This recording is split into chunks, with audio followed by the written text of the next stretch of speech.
So before I start, let me just say I've been waiting for this movie since 2007, when Warner Brothers placed that Batman vs. Superman poster in the beginning of I Am Legend when Will Smith is in Times Square hunting for deer. So the movie opens up with Bruce's parents being killed, and this is the best way it's ever been shown on screen. So Bruce's dad stands up to the robber instead of being the traditional victim, and the camera angles that they chose for this scene were immaculate. It made this age-old scene feel new, and the way the action was displayed was truly reminiscent to Watchmen. And in following tradition, he's surrounded by bats, and he opens his arms up like Dr. Dre at an NWA concert, taking them in like a capital G versus being the usual terrified kid that we know.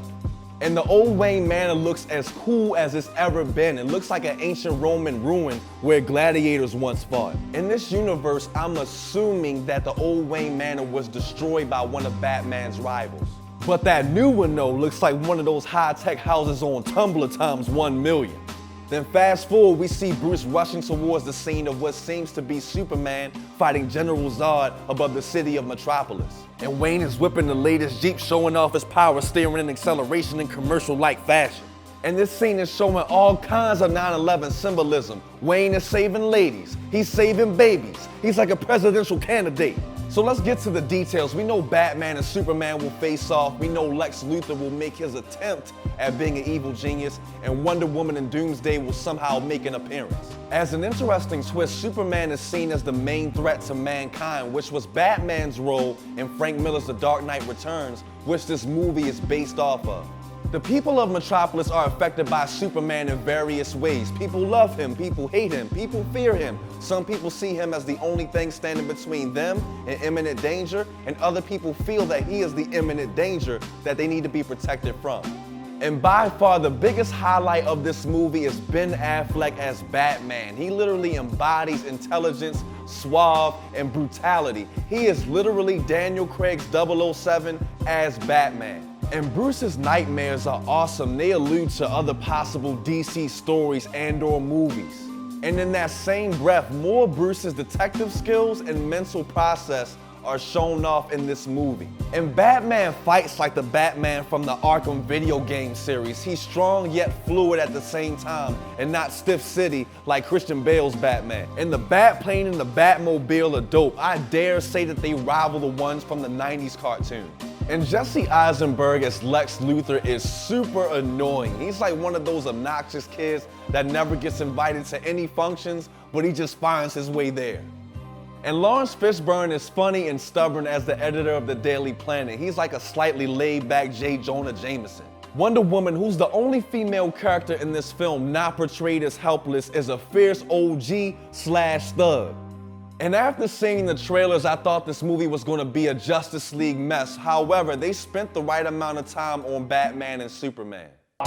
And as we all expected, Doomsday was a disaster. He looks like one of those mountain trolls from Lord of the Rings. Bottom line, the camera angles and the colorization chosen for this movie were cool.